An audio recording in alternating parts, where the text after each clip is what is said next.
You know, unless you play the game as much as I do, you may not have noticed that size 9 torpedoes, and pretty much all torpedoes, are in a very, strange spot right now. As a collector of pretty much one and done ships like the Eclipse, the Retaliator, large Polarises that aren't released yet, I am a huge fan of the potential that these missiles hold.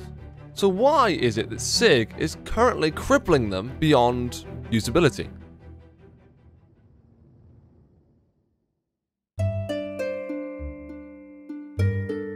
So, believe it or not, the problem actually stems from a long time ago. When size 9 torpedoes were first introduced to the game, the Eclipse, the Retaliator, used to dominate. These ships would pretty much one-shot anything and everything of its, well, anything in its radar pretty much.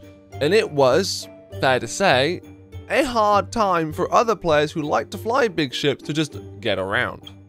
And it's not just that, because this was the time where you could lock on to anyone with any type of missile from as far as 0 to maximum range. This meant that you could abuse your size 9 torpedoes' ultimate power against things like Vanguards, Freelancers, and transport vehicles like Caterpillars, all without any sort of repercussions or difficulty.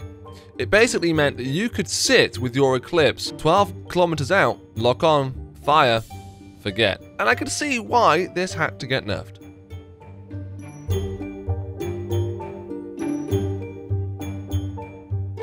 Now, without sounding silly, I kind of know what the problem is. Even before testing, it's obvious. It's just the speed of the missiles. But to prove the point, we at least did some tests. Originally, the plan was to use a Gladiator, a Ballista, and a Retaliator, all with each and every type of missile equipped. That's size 5 to size 9, and at least one variant of every type of torpedo. But obviously, Star Citizen being Star Citizen, we had to sacrifice a few ships, but we still got the test done with all of the missile types available, and, well, the evidence is pretty much conclusive. But let's get talking about the test. So the 890 Jump was the enemy test vehicle of choice for its huge size and slow maneuvering speed. At the end of the day, I wasn't going to test against every single ship because that would take way too long, but I wanted to give you guys concrete information about the worst case scenario. So we did it in atmosphere and in space, from a standstill position and from an already moving speed. We tested it with different maneuvering attempts as well, like evasive maneuvers that dodged left or dodged right, up, down. There are some good tips in here too if you end up getting missiles thrown at you, because you can't dodge everything, but it does depend on where you are, and we'll show you that now.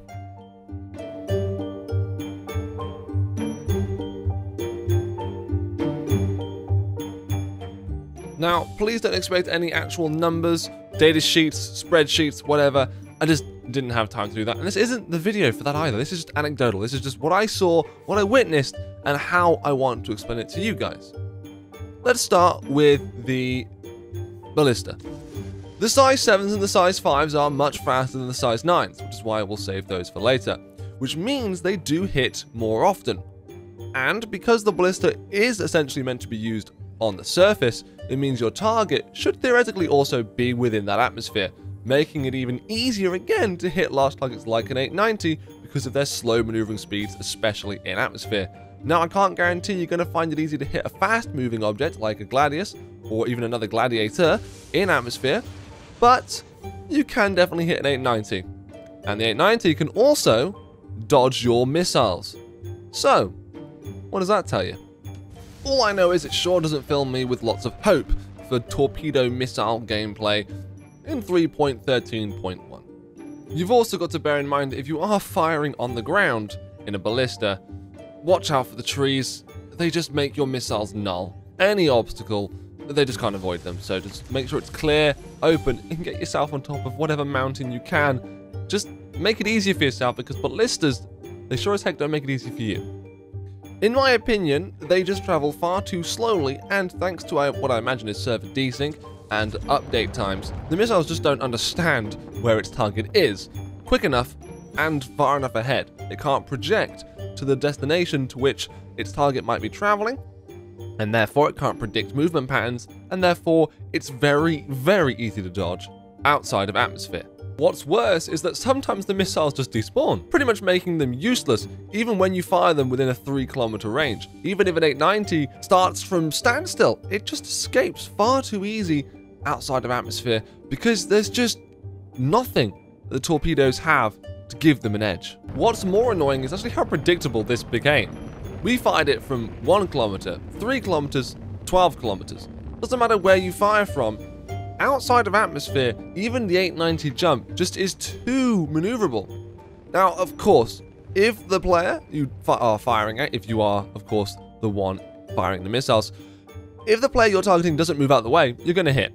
But if they have any sort of common sense, any sort of brain, any sort of movement in their dexterities, they should be able to dodge your missile easy peasy lemon squeezy. With a simple left-right turn, as long as they just move out of their normal path, they'll dodge it. It seems to me that all the missiles do right now is follow a predictable algorithm based on last known location. So, if you are traveling in a straight line when the missile is fired, it is definitely going to hit. And every single time that missile is updated from the servers with, of course, new location on the target, it will make adjustments based on where it was.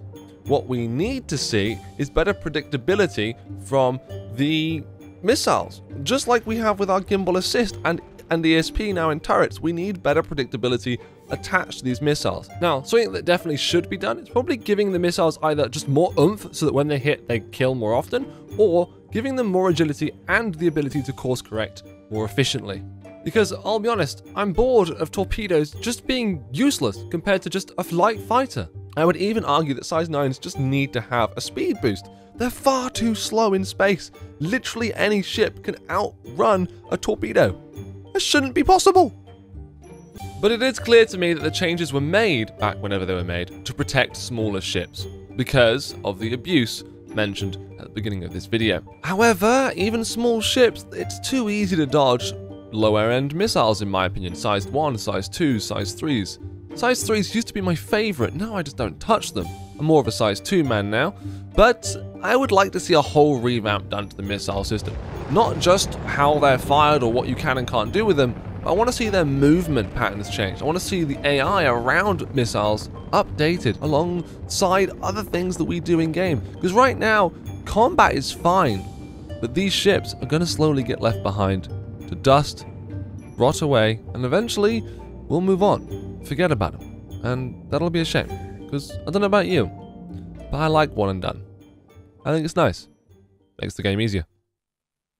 Alright guys, thank you so much for watching and listening. If you have input on this exact topic, let me know down in the comments below. I have a lot of new videos coming soon. I've got a new introduction to Star Citizen as well as a Hercules M2 review. I wonder how that will fare, considering it's agile as heck. Now, of course, if you liked the video, you know what to do, and if you could, please subscribe. I might even be live on Twitch by the time you watch this, so go check me out there. All the links are in the description down below. I will see you guys next time.